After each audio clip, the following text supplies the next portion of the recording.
स्वागत है आप सभी का हमारे YouTube channel amazing facts with S Parihar में।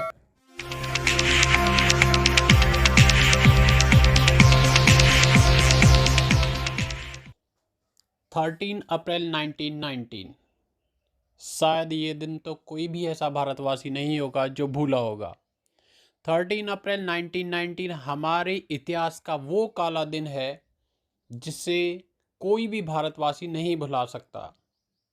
बात करेंगे जलियांवाला बाग के दोषी जनरल डायर को क्या वास्तव में गांधी जी ने माफ़ कर दिया था।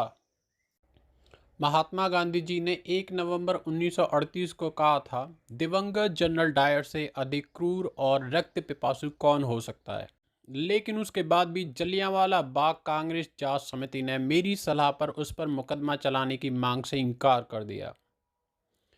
बात करेंगे 13 अप्रैल 1919 की दुनिया के इतिहास की वह काली तारीख है जिस दिन एक ब्रिटिश अफसर ने जलियांवाला बाग में हजारों निहत्थे लोगों पर गोलियां चलवाई थी और इसमें सैकड़ों लोगों की मृत्यु हो गई थी। यह तारीख कोई भी भारतवासी कभी भी नहीं भूल सकता है।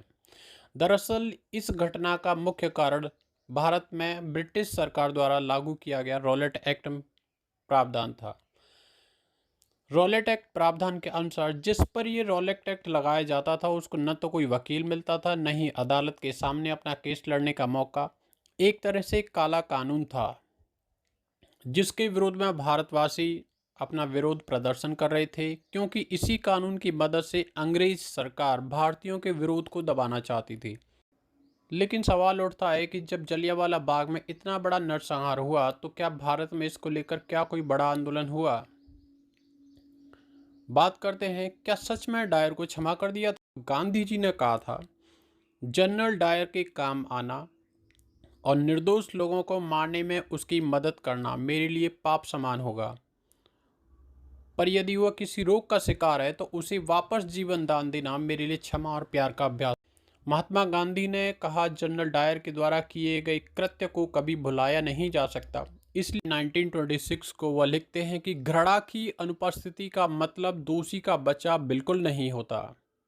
हम दूसरों के कामों को भूल जाने और क्षमा करने की बात करते हैं, पर कुछ बातों को भूलना भी पाप समान होता है। महात्मा गांधी हमेशा से हिंसा के खिलाफ, हिंसा करने के विरोध में रहे थे। उनका मानना था कि अगर आपके साथ कोई भी व्यक्ति हिंसा करे तो उसका जवाब हिंसा से कतई नहीं दिया जा सकता, बल्कि आप उसे अहिंसा के जरिए सबक सिखा सकते हैं। इसीलिए जब जनरल डायर द्वारा जलियांवाला बाग नरसंहार करने के बाद भारतीयों में अंग्रेजी हुकूमत और डायर के लिए गुस्सा फूटा, तब भारतीयों को गांधी जी डायर की तरह सोचने से बचाना चाहते थे। डायर के प्रति गांधी जी के विचारों को देखकर हम यह बिल्कुल कह सकते हैं कि गांधी जी ने डायर को कहीं ना कहीं माफ़ कर दिया है, पर लेकिन यह भी कहना होगा कि वह कहीं न कहीं भारत को उस वहशियत की सोच से बचाना चाहते थे जिसके खिलाफ यहाँ के लोग जंग लड़ रहे थे। बात करेंगे भारत के एक ऐसे वीर योद्धा ऊधम सिंह की। 20 साल बाद ऊधम सिंह ने कैसे लिया बदला। गांधी जी ने भले ही डायर को माफ़ कर दिया था, लेकिन कई ऐसे भारतवासी थे जिन्होंने डायर को कभी माफ़ नहीं किया। उन्हीं लोगों में से ऊधम सिंह, जो जलियांवाला नरसंहार वाले दिन उसी बाग में मौजूद थे, वह उस गोलाबारी में बच तो गए, लेकिन जिसके बाद उन्होंने कसम ली कि वह डायर को मारकर ही इसका बदला लेंगे।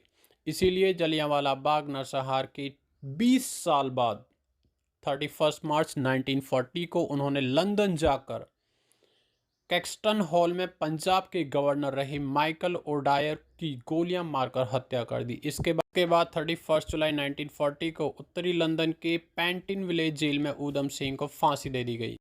वह ऐसे ही रोचक जानकारियों से जुड़े रहने के लिए हमारे चैनल को जरूर सब्सक्राइब करें व साथ ही साथ बेल आइकन ज़रूर दबाएं। Thank you.